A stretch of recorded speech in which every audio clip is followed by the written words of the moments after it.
पिंपरी चिंचवडमध्ये दोन्ही राष्ट्रवादी एकत्र सुप्रिया सुळे, शशिकांत शिंदे, अमोल कोल्हे आणि रोहित पवार घड्याळाचा प्रचार करणार. पवार गटाचे नेते जाहीर सभा घेणार. उद्धव ठाकरे नाशिक आणि छत्रपती संभाजीनगरमध्ये घेणार जाहीर सभा. उद्धव ठाकरेंची 9 जानेवारीला नाशिकमध्ये तर 10 जानेवारीला छत्रपती संभाजीनगरात सभा. उल्हासनगरमध्ये धनुष्यबाणाचा सुपडा साफ करू, गुंडगिरीला आम्ही भीक घालत नाही.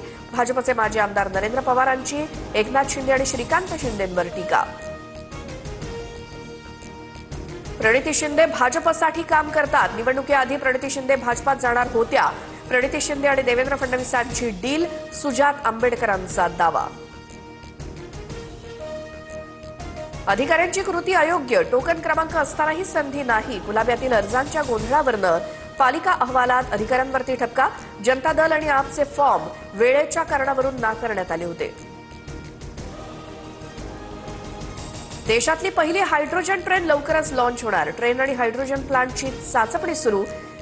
हायड्रोजन ट्रेन 20 जानेवारीनंतर जिंद सोनीपत मार्गावर धावणार.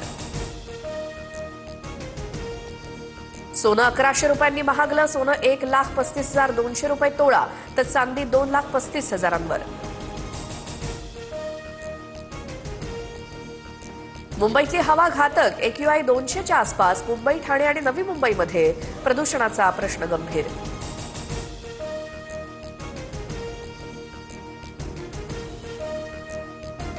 उत्तरेकडनं येणाऱ्या वाऱ्यामुळे पुण्यामध्ये थंडी पुन्हा वाढण्याची चिन्ह.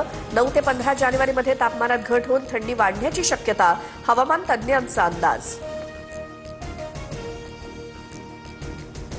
आरबीआयनं चलनातून बाद केलेल्या 2000च्या 5,000 कोटींहून अधिक किमतीच्या नोटा परत येणं बाकी. आतापर्यंत 98.41% नोटा परत आल्याची माहिती. एक्सकडनं आक्षेपार्ह आणि अश्लील मजकूर काढून टाकणार. भारतानं खडसावताच निर्णय. अशा लोकांची खाती कायमस्वरूपी निलंबित करण्याची ही घोषणा.